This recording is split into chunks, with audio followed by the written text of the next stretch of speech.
the Wrestling Caucus. I'm Peter A. I'm smileyarriaga. And you can listen to us wherever you get podcasts. You can follow us on all social platforms, facebook.com/The Wrestling Caucus, Twitter @Wrestling Caucus, Instagram @The Wrestling Caucus. Today on the show, we're going to be talking about everybody's favorite, CM Punk, Mr. Phil Brooks. And 10 years ago, June 27th, CM Punk cut this crazy promo that put the wrestling business. What? I was saying the last good promo in 10 years, and I'm kidding. One of the best promos in the last 10 years. Yeah. He did what people call it the pipe bomb, but it was a worked shoot promo, and it was excellent. And we're going to talk about that.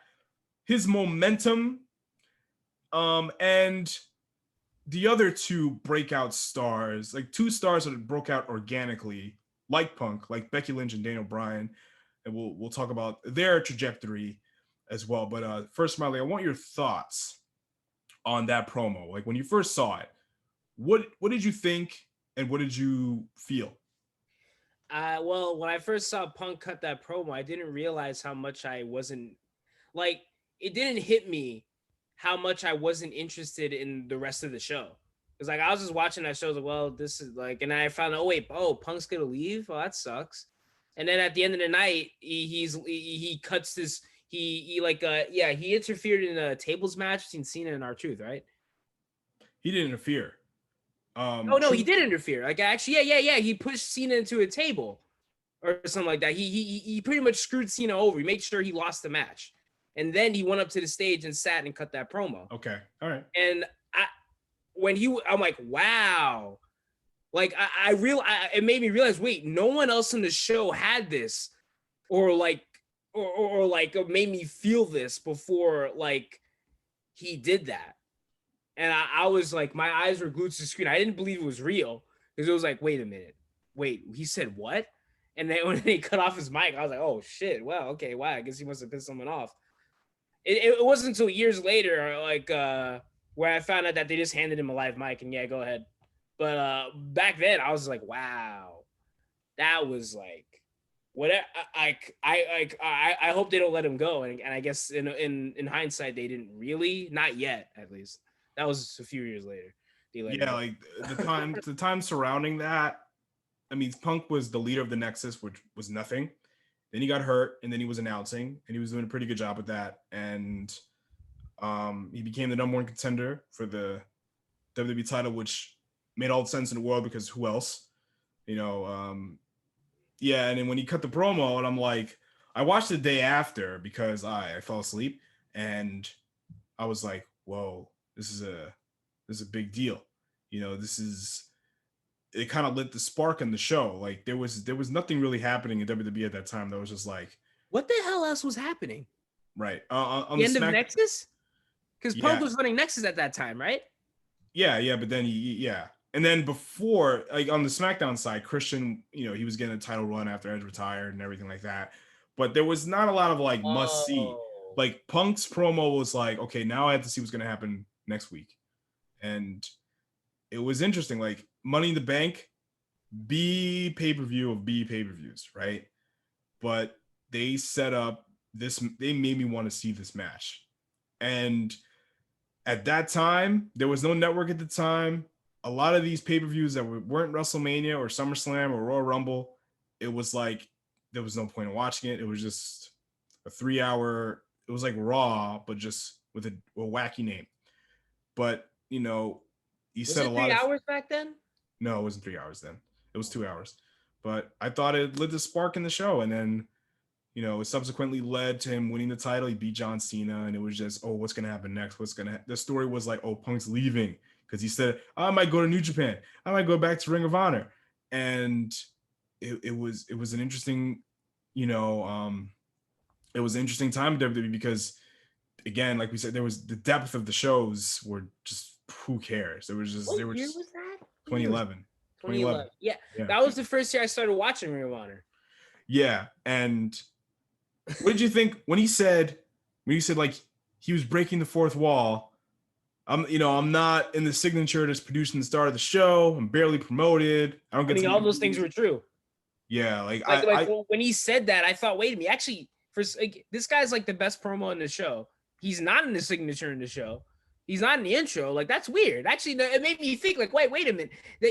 That was one of the first things that made me think, wait a minute. There are things here in this company that don't make sense. And maybe I realized it too late, but Punk, like, I like, especially watching all these, like, it sounds like a bit of a digression, but watching a lot of documentaries this year, especially on Dark Side of the Ring, made me realize, wow, they've been doing bullshit.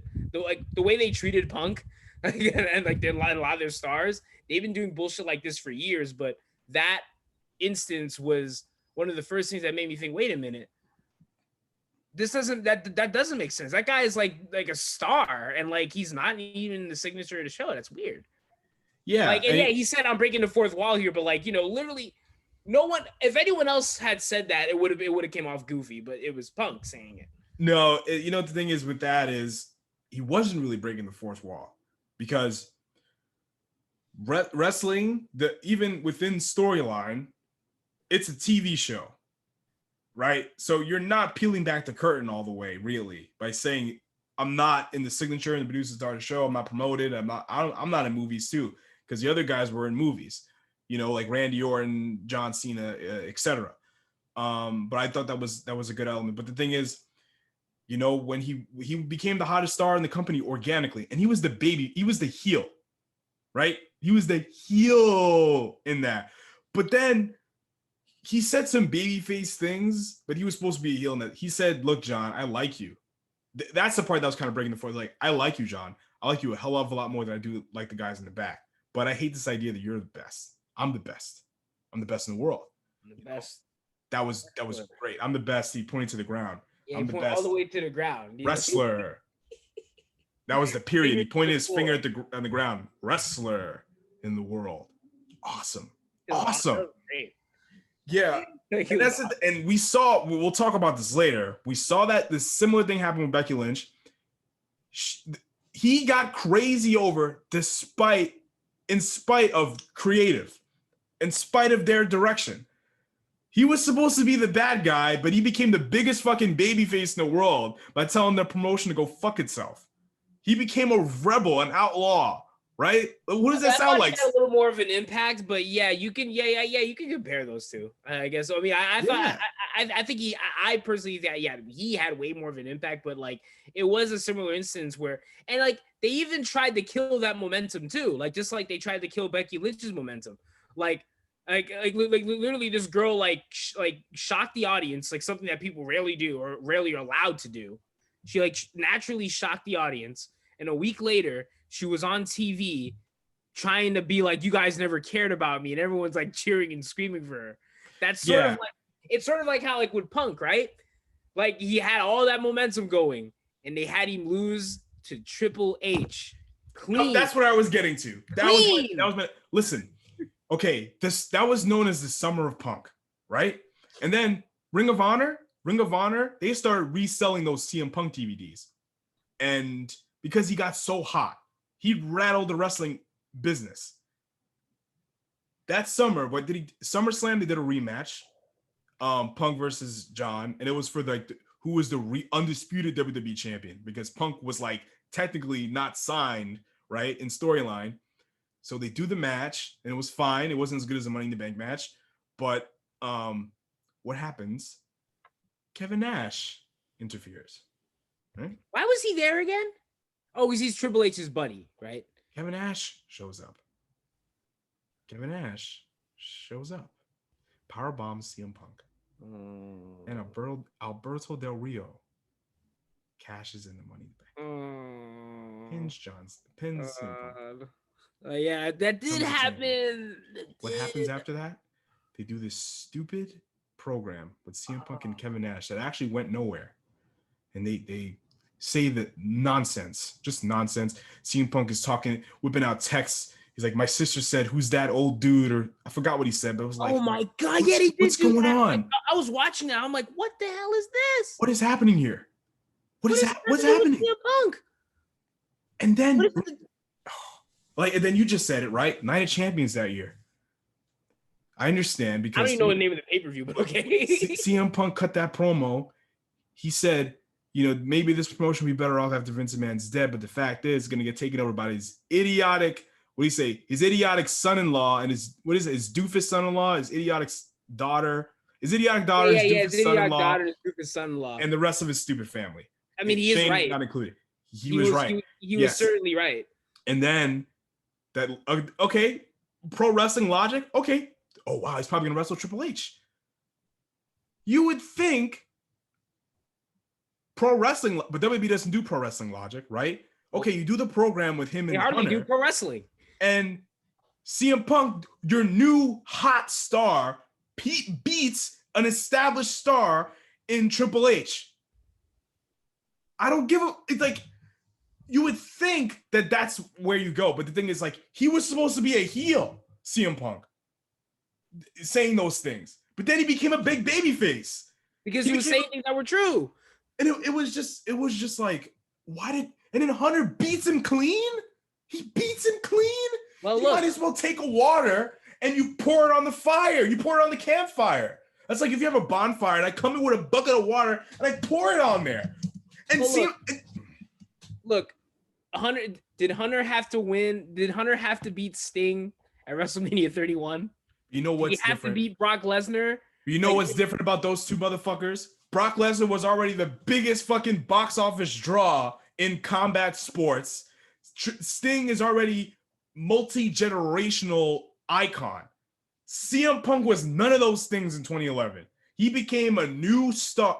Can you imagine in 1999 when Steve Austin is the motherfucking man? Here comes Shawn Michaels, never retires. Beats his ass clean in the middle. And then Shawn Michaels goes back to being the commissioner of Raw and does not wrestle. He just beats him for nothing. Hunter beats him, and then he just goes back to being the COO. He doesn't wrestle. And then the next time this doofus wrestled was against Kevin motherfucking Nash in the main event of TLC in a sledgehammer on a pole match. Yep. That's what happened. And you know who had nothing to do with that? CM Punk, the guy who had momentum that they murdered. Leaving the hottest summer for the guy. He finished off 2011 cold as ice. You know why? Because like they like that's not our guy. Not our guy. He's not our guy. The tattooed skinny dude who's better than everybody. That's not our guy. They were setting up John Cena and The Rock, right? That was the big priority, which great. That's big money. If I was a promoter, fine. And I will say going into 2012, CM Punk and Jericho, that program. What'd you think of that program? CM Punk and Jericho? Yep. Which one? The street fight? Yeah, that was alcohol in his head. They had the WrestleMania match and they had the street fight after. Oh yeah, that was awesome. That was like kind of like it was another one of those things where you were watching that and it was like, am I watching WWE? Because this is coming off as like pro wrestling, and like I got a pro wrestling angle that I'm actually into. I didn't realize I forgot I was watching WWE. That's how good that was. Like at that point, like it was different, obviously different, and like a little more longer than the program he had with Lesnar. But that was another one. Like the program Punk had with Lesnar was like, wow, I can't believe that didn't main event. I mean, Daniel, like that was like SummerSlam 2013. Daniel Bryan and Cena main evented that year, which was great. But Punk and Lesnar was like, wow. I mean, it was. I think Punk probably should have won. Maybe if they had made it harder, because because he was getting his ass kicked for the whole match, like, and his goal was to beat Lesnar to get to Heyman, but like I guess Lesnar won anyway, but that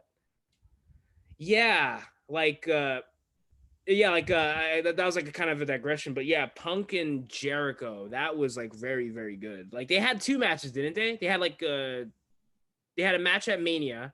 And then they had the street fight at was it like the pay-per-view after Mania? Yeah, Extreme Rules. Yeah, okay. Oh, yeah. That was very, like, a lot of that was, it was like, yeah, like I said, I couldn't believe it was happening in that company. It was so naturally good. It didn't feel like like what WWE usually does, very heavily like meticulously scripted.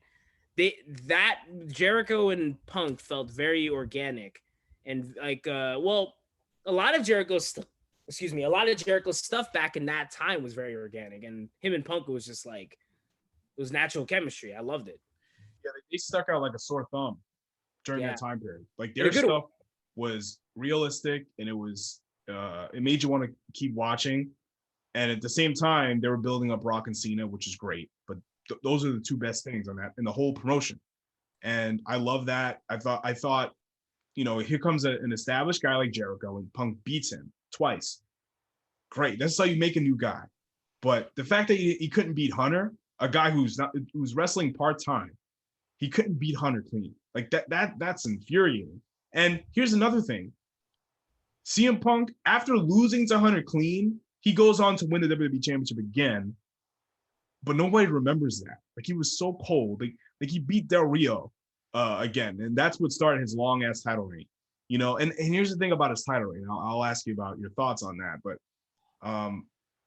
my thing is about that whole thing was okay. Before I get into it, okay, tell me, what do you think about CM Punk's his long ass title reign, his 400 and some odd day reign as WWE champion? I mean, I didn't have a problem with it. I mean, who else was like on his level at that time? Agreed.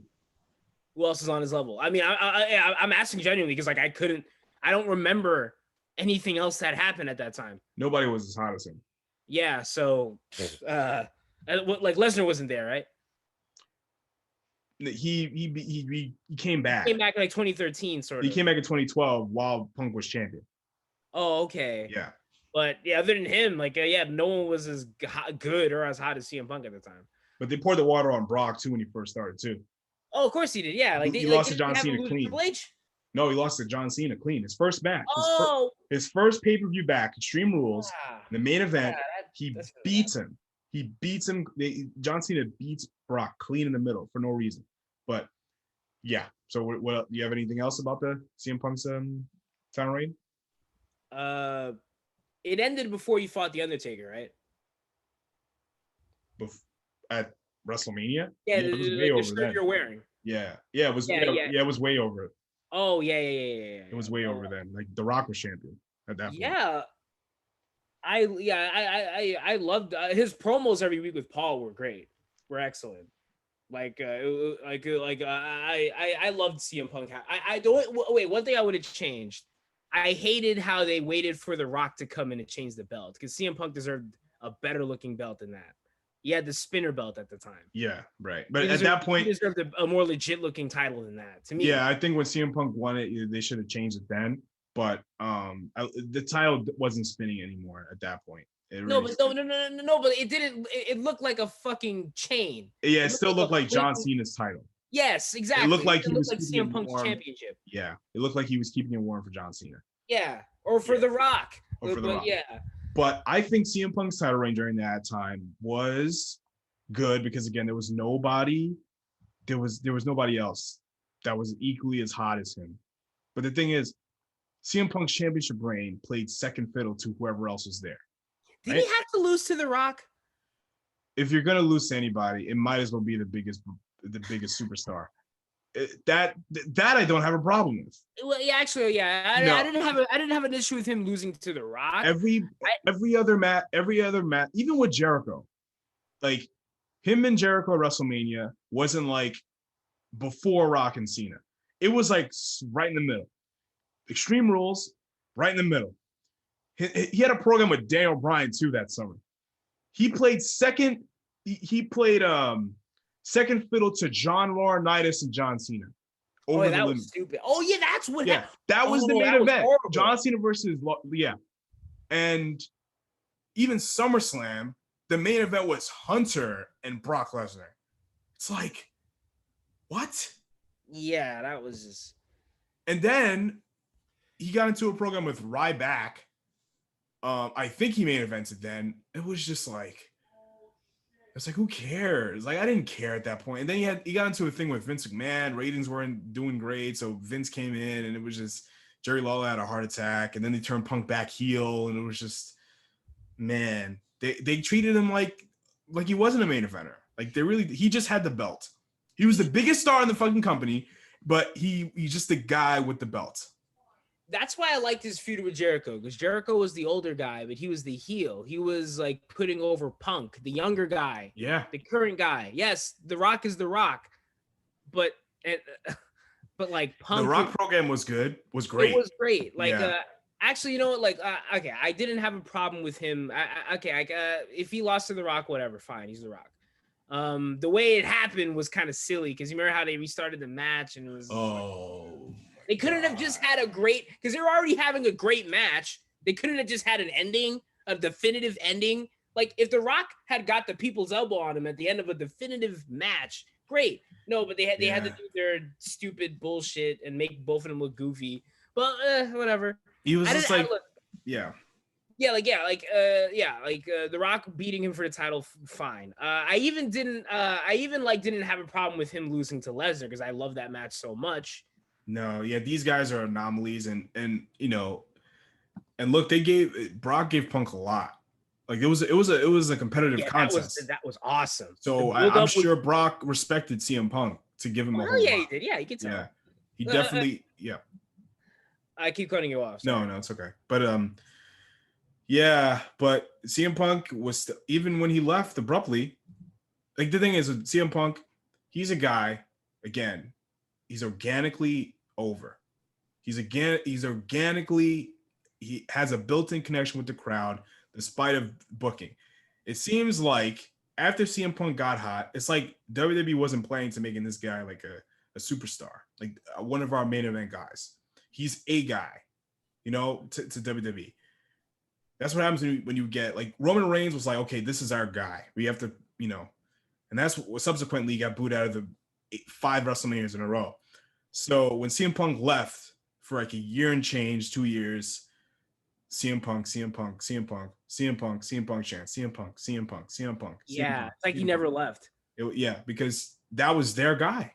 That was the people's guy. But then, yeah, it was a whole mess. But I think that, you know, that's what's terrible. Like when you get over, you know, organically, the promotion is not going to call an audible. They're just going to stick to their plan, whatever that nonsense is. And you saw what happened. And yeah, this isn't the same thing, but like when I worked at White Castle, like part of the process of working at White Castle is like you have to, with like, you know, making burgers and stuff, you have to scoop one of them at a time. So a fellow employee started helping me out. I was like, hey, scoop 2 of them at a time. It's better and it's more efficient because that's really how the spatula was shaped. Like you can grab 2 burgers at a time. And it was more efficient. We were getting out orders quickly. It was better. Then my boss was like, well, you're not doing it the way we taught you. And I'm like, but I'm doing it better than how you taught me. That with Punk got over organically. They didn't like that because he wasn't the one they wanted to be over. So they punished him for that. They put the water on him. That's when I was like, wait a minute. So this guy is trying to make you money, but he's not the guy you want to be making you money. So even after he left, his best in the world shirts, you go to WWE shows, fans are coming back soon. So you go to WWE shows, there's still going to be a crew of people wearing those CM Punk shirts that he put out 10 years ago. I still see people with his old shirt with the rib cage. I still see that.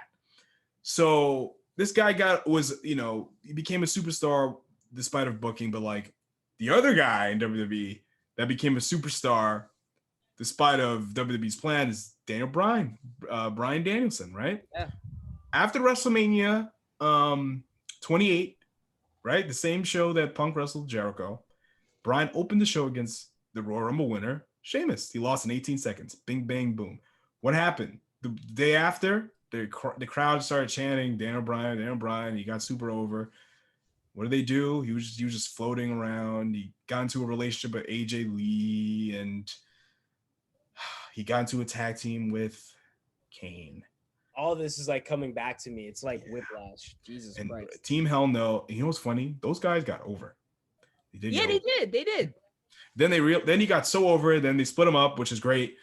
Then Brian went on a tear, right? He got that summer, 2013. I'm jumping ahead here, but like I just want to get to the nuts and bolts of everything. That summer program with John Cena was tremendous, right? But the thing is, the storyline, I don't know why I didn't see this then. I was an idiot.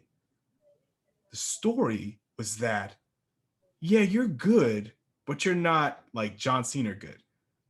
You're popular, but you're never gonna be over here. We're gonna make sure that you're never gonna be an ace.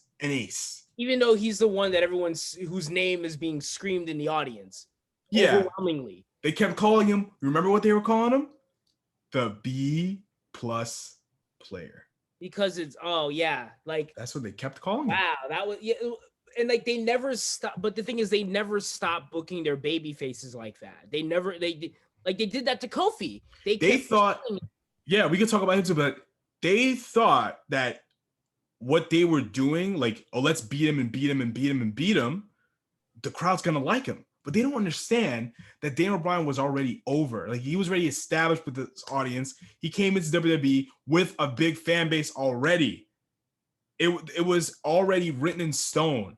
And then he was put in with the John Cena program. He beats him clean. The crowd goes fucking nuts. You put him, Randy Orton cashed in on him, which is a good move. Get lots of heat. And then he loses. He goes to the Royal Rumble. The crowd buries the main event. They think, okay, he's going to be in the Royal Rumble. He's in a program with Bray Wyatt, and he got super over. People love him. He's going to be in the Royal Rumble. He wasn't in the Royal Rumble, right? Batista comes back as a babyface. They boom out of the building. They turn him heel. They call an audible, and then what happens? They beat him. They beat Bryan. They make him a nobody, and then the crowd revolts, and it's like, okay, wow, so we just got to beat the guy. Just beat everybody. That's how you become super over. He goes to WrestleMania. He has a nice moment and everything. But do you remember? After he wins both belts, what happens after he beat Batista and Randy? Well, right? Kane killed him. What? On Raw, right? Like, didn't Kane kill him on Raw? That's right. Yeah. He destroyed him, which didn't help his neck injury. 3 pile drivers onto tables. Like, he pile drived him all over the arena. Yep. And then he had to give up. This wasn't really fun. He had to actually give up the title, both titles. And like what happened after that? Didn't he come back and fight for the IC title or something? Yeah, but here's the larger thing is it's like he was organically over with the crowd. He was super over, and they poured the water on him. And they were like, okay, he's hot. Let's beat him because then we'll get sympathy on him. But like, you made him look like he was incredible. Like you made Kane destroy him. It's okay if Kane shows up and chokes him through a table, whatever. Then the week later he gets his heat back or whatever. No, they killed him, and then they do a match, Extreme Rules, and he wins, and they had a great match actually. But you're making us think that he's a geek. It's almost like there's a pattern. It's almost as if they don't know how to make baby faces. Or they think they know how to do it, but they're like, the crowd, John Cena, they'll boo half and half, and they'll say what they say. They don't know. Yeah, we don't know. Like, I'm gonna say they don't know. You're completely out of touch with your fan base. You're completely out of touch with what they want. John Cena just wasn't cool, right? Bryan and CM Punk was cool, right? They come from the independents and they're super workers and they're very, they could talk. And John Cena is like the company guy, right? And he didn't have an edge to him, really, right? And that's why like the smallest hardcore, like the ECW One Night Stand, that's a small portion of WWE audience, right? They booed him out of the building. But the vast majority, John Cena was the last mainstream star they had. John Cena was on fucking Nickelodeon and all that shit. The vast majority of people liked him.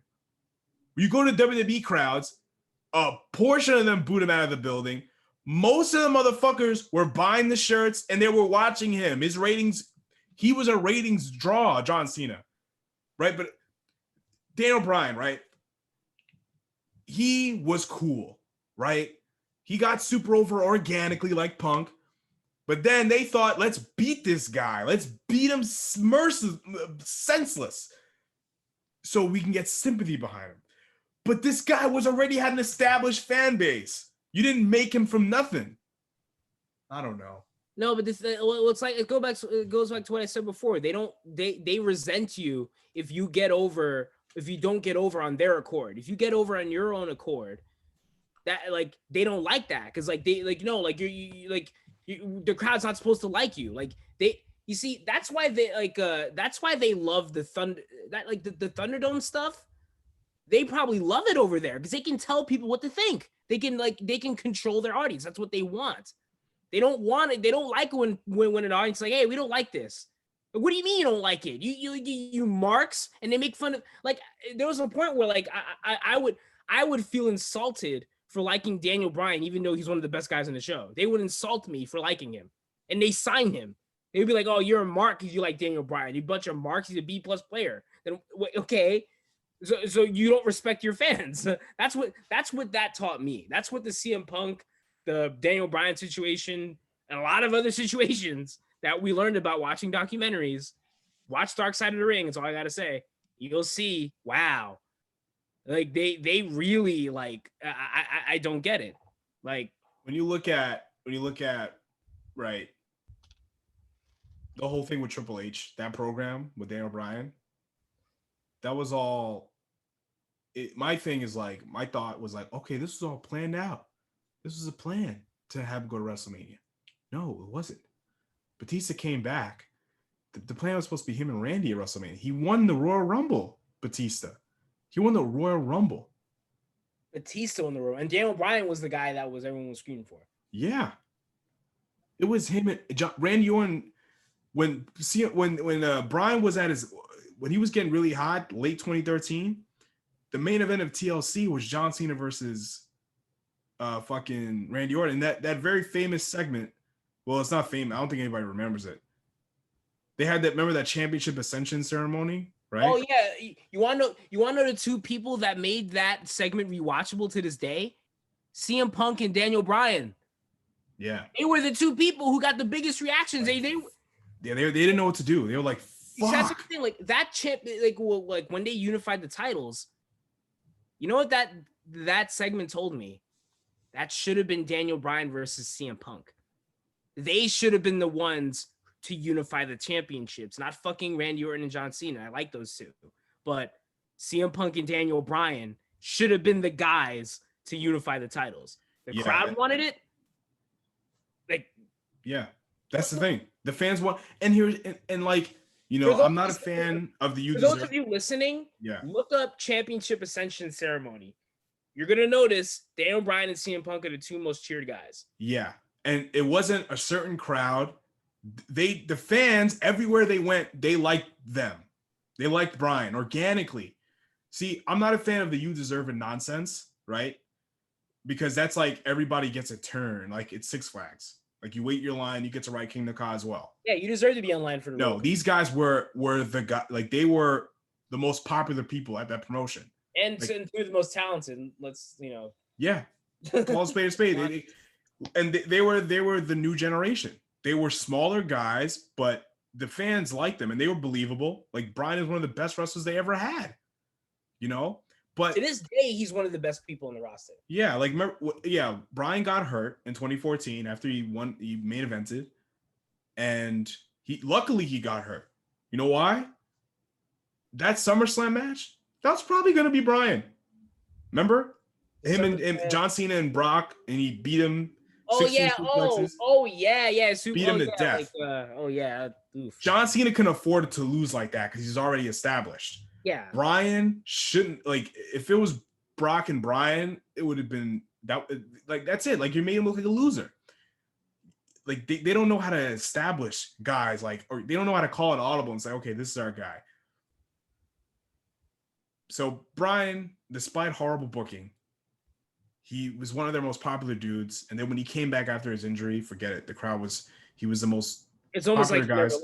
Yeah, it was uncanny because this is a guy that's organically respected. Yo, even for those 2 years he was on the shelf and like injured, he was still the most loved guy in the show. Yeah, yeah, he was, because they just all they wanted to do is see him wrestle again. Yeah. And okay, now Becky Lynch, right? You know, Becky Lynch is a girl who had she had a connection with the fans in WWE from NXT, and when she got called up, and the PCB shit was nonsense, but when she went on her own and they did the draft again, she had a little she was pretty popular, right? People, they liked her. But then when she had that monstrous that SummerSlam match, I was there for that. It was her, Carmella, Charlotte. At the end, Charlotte wins, right? And then Becky's like, fuck this shit. Elbows her in the face. That was considered to be a quote unquote heel turn. But the crowd lost their fucking mind. Becky was she was way over than everybody that whole night. We were there. You talked about this earlier today. We were there that Tuesday. She gets the mic. She's over like Rover, like Taz would say. What did she say when she grabs the mic? You fans never believed in me. And while they're screaming I said it before, while they're screaming her name, Becky, Becky, Becky, and like while there's like, and she just has to stand there in the ring like an idiot, be like, and like, they love me. Why am I? If I were her, I would have been thinking, wait, okay, they love me. Why am I saying this shit? That's creative. Why are you saying this shit? Why am I saying this? Creative is showing their ass. They're showing their ass when they do that. That they're literally saying they're out of touch with your fan base. This girl was over like Rover. Yeah, that too. They're out of touch and they don't give a shit. Yeah, it was Brooklyn. It was New York, right? But here's the fucking thing. Nobody else on that show got a reaction like that. Nobody. Yeah. So your job, calling all, this is your new star. This is your new babyface star. And you literally, you think we're stupid. You think we're fucking stupid. That like, you're going to go out there and say, you fans didn't never believe in me when they're fucking chanting your name all weekend long. Get the fuck out of here. Then I remember Road Dogg goes on Twitter. People called this shit out. They called it out. They called him you don't know what you're doing. And then, Road Dogg had nothing to say. He had no leg to stand on. And he basically said, you guys got to wait and see, or whatever the fuck he said. But it's like, you're out of touch. You're a promotion. You're out of touch. This is your new star. Yeah, Charlotte looks like $1 million, but Becky is the new shit. She's the shit over here. And what happened after that, right? They didn't do what they did with Punk and Bryan. They didn't do that. They didn't pour the water on her completely. They tried to make her a heel, and it didn't work. They tried. They didn't try. They tried to make her a heel, but she became more over as babyface subsequently. And then she punched Nia Jax. Nia Jax punched her in the face because she's an incompetent wrestler, and it made her more popular. People are so stupid. They thought that Becky Lynch was popular because of that. No, that helped her become more of a superstar because she was bloodied up and she looked like a fucking killer. Oh no, wait. Nia Jax can't be incompetent. There's no way. She's Samoan. She concussed Becky. How can she be incompetent? She's related to The Rock. An idiot. It just helped her. God. It helped her more. They turned that into a fucking story. That's an whole other thing. They turned that into a storyline. Sasha Banks said to Becky, it's like, Nia Jax hit you broke your face. That's why you became a star. I'm like, oh my God. Well, look. That's just bad writing. You can't humor that. That's what they do. They like it's like you said. They think we're stupid. Now, I don't know about you. They think we're morons. Okay. What do you think about? Tell me what you think about Becky. She became a megastar. She goes to WrestleMania, wins the title. What do you think about her subsequent run as the woman, the top woman, main event, coming off WrestleMania? Ronda Rousey, Charlotte, vanquished. What do you think? Well, I think she was one of the most over people to be put in bad feud after dumb segment. Like, literally, this girl is like one of the most over things you have, one of the most over people you have in the company at this time. and her first feud is with Lacey Evans. That was, I don't remember that, and which eventually went into a mixed feud with her and with Becky and Seth versus Lacey and Baron Corbin. To be honest with you, a lot of Becky's, the only highlights I remember from Becky's run, because like, obviously Becky's amazing, but in terms of like her matches and feuds, the only highlights I remember her was with Asuka. Oh, and Evolution. And she had that great match with Charlotte at Evolution. But other than that, it was like her match with Asuka. Other than like, and the rest was just they put her in things that didn't matter.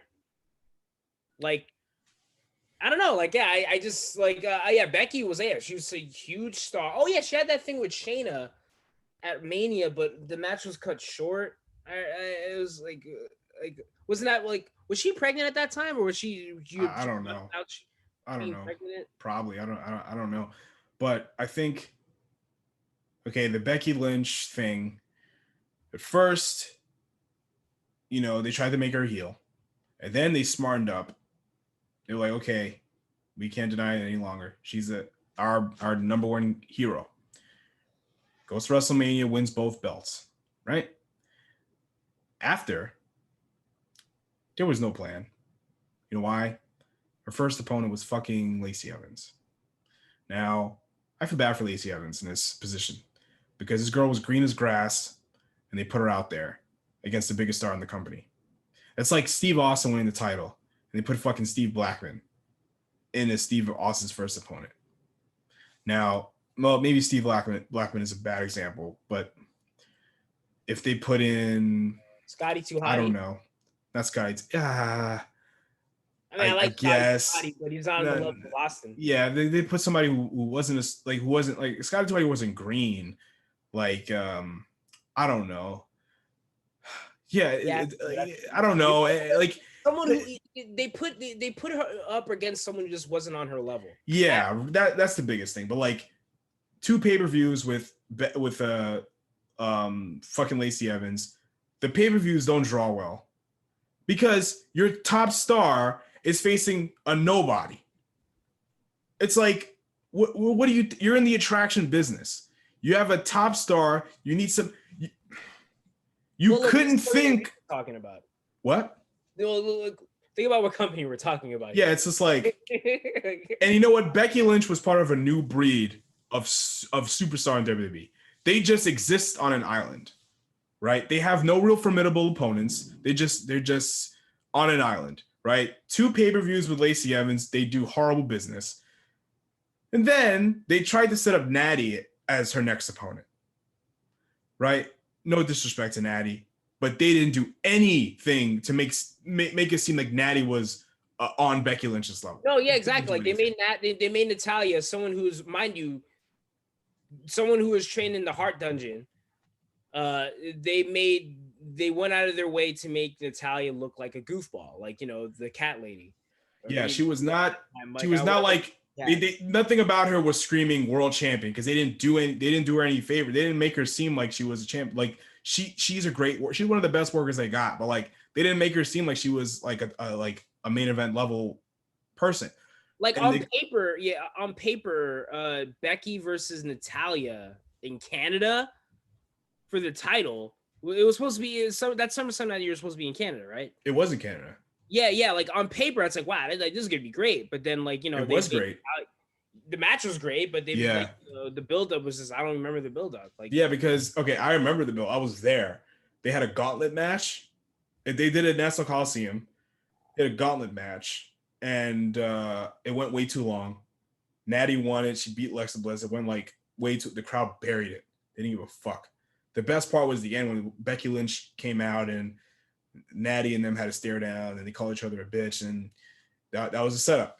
But Becky did not have any really formidable opponents most of her reign. Like Shayna bit her, and the match at WrestleMania wasn't anything special. It was just in and out, and it was during COVID times, and it was just a horrible time for everything. And that's the thing. Like, she just exists on an island. That was our star, and we can't do Charlotte again.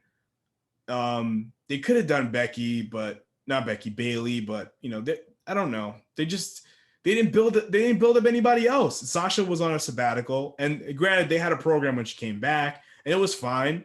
It was played by like, okay, we gotta put them in a Hell in a Cell for no reason. It's like, oh yeah, they had that chair match instead of a big. Yeah, cage. it was so stupid. But you know, they tried, but it would have been much better without a cage. But whatever. Again, I they mean, didn't. I loved Becky Lynch. I loved her. Like I did. Like she was like one of the most entertaining things in the show at that time. But they just put her in things like, I mean, you could say this for a lot of, you know, star-studded people there. They put them in things that just like, how am I supposed to care about this? The people that get over organically, they don't have any plans for them because like this is not our person. They don't call an audible and just switch shit up. They think like, okay, we gave you guys what you want, but it's just like, this is your star. Everything should revolve around her, and you got to build up formidable challenges that we can believe. You know what I mean? And like, imagine a basketball. Imagine a baseball. I don't know anything about sports. Imagine a baseball team cutting their best pitcher because he's their best pitcher. He's not the guy we wanted to be that good. We wanted this guy to be good, so we're gonna cut the good pitcher. Yeah, that's exactly what it is. Like or in this case, you know, WWE, they treat them like garbage, or or just sideline them. Yeah, like everybody that gets over organically, they just don't know what to do with. You know, and now look at Roman Reigns. This is their guy. This is the guy they want to be a superstar. And they made him the biggest heel in the company now. And granted, he's one of the best characters in WWE right now. But here's the thing. He's also on an island because he beats everybody clean. I mean, that's kind of a low bar because, like, you know, the other character that they reference by name is a doll. Yeah, but my point is, he's a guy that's on an island. There's nobody that they're setting up for, like, this guy can probably beat Roman Reigns. Nope. Well, that's the thing. They built Roman to be the. You see, they tell you that Roman can't lose. They don't even, like, you usually, like, in feuds, like, they give you hope that, oh wait, this underdog could overcome this adversary, but with Roman, it's just, oh yeah, you can't beat him at all. You just can't beat. It's not like he tell you that before the fucking match starts. This guy can't be beat at all, and there's never even any hint or argument. Yeah, he beats people, but like, and he's a heel, but he beats them with no interference, no shady tactics. He doesn't do anything shady. He doesn't cheat. He just wins clean. He beats everybody. What the like? Okay, I understand you want to protect the guy. He should be unbeaten, but this like now we don't believe anything. Like, there's no formidable babyface out there right now. He beat everybody. He beat them all. No, but that's the thing. Well, it goes back to what I said. They don't have any baby faces, period. They don't know how to make them. They don't want to make baby faces. No. And then Kofi's a guy who got over organically. He goes to WrestleMania, faces Daniel Bryan. Granted, the match he had with Daniel Bryan right in the middle of the show. That's another thing. He's arguably one of the most popular guys in WWE after that. Right after that, his first fucking opponent is freaking Dolph Ziggler. Look, nothing against Dolph. Yeah. I don't remember. It should be me nonsense. 2 pay-per-views, they go at it. Oh yeah, that's right. It's like, wow, damn. Kofi is your new main event guy, but like, you're facing a guy who's not seen as a main eventer. He's just a man. He's a good wrestler. That's it. He's not a star. And it's just, I don't know, man. It's just, they don't know how to just roll with the punches. You know, look how he loses. They ignore the punches. They ignore all the punches. They just they just do their own thing. They don't care what. Like if someone cheers, oh, we like this guy. Like, oh well, you're wrong. You're supposed to like this guy, who's not as good. Yeah, you're not supposed to like Kofi. You weren't supposed to like Kofi Kingston, even though everyone was screaming for him. It's a challenge, but you know, we went on a lot of different tangents. Our main point is that guys need momentum. If someone gets hot, put the battery behind them, change your plans accordingly, because this person could be a new difference maker for you. You know, even with all the TV money you have, you know, you still need people that's going to bring people into the building. even if it's not the person that you necessarily want. I don't know. Anything else, Smiley, before we wrap up? Oh well, before I keep interjecting you again, with Punk and Undertaker, people might think I'm crazy for this. I really do think Punk should have beat Taker that year. I really do think so, because like, to me, well, that was the last great match Undertaker had, and Punk was like kind of on fire, and like that was kind of like, other than that, like Punk had kind of there was nothing much else for him to do there, other than to like, the only thing he hadn't conquered. He was champion for like over a year. He like top guy, but like one thing he hadn't done was, topple the streak. I mean, I know Brock beating the streak made sense, but to me, I thought like, that was like the last great match Undertaker had, and Punk was like Punk, they didn't do it. They didn't set him up as a guy that can possibly beat the streak. Oh well, yeah, No, like Brock. That's right. He killed everybody, and it's Brock Lesnar. Brock Lesnar is a guy that's like, this guy was the man in UFC. He was good in wrestling, but he came, you know what I mean? Like, he was a mega superstar. Him beating the streak made all the sense in the world, because here's a guy that's Brock, who's, who didn't need championships because he's won them all. Like, he's that huge. But him beating the streak makes more sense, because that's the most believable guy you can have. Well, yeah, there's a Brock Lesnar there. There is no guy more believable than Lesnar, even there now. Yeah. Even now, yeah. But I don't know. It's just like it would have been a risk, but I'd say, like, if Punk had beaten Undertaker, it would have not. I think it would have shocked the crowd, and I think people would have been into it. But like, because at that point, like there wasn't, like I said, there wasn't really anything else for Punk to do. That was his last mountain. Was the streak. Yeah.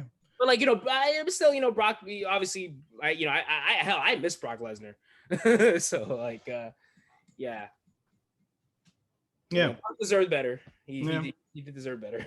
All right, we'll wrap it up. It's the Wrestling Caucus. I'm Peter A. Smiley Arriaga. And don't forget to listen to the Wrestling Caucus wherever you get podcasts, and we'll be back sometime in July talking about something. Yeah.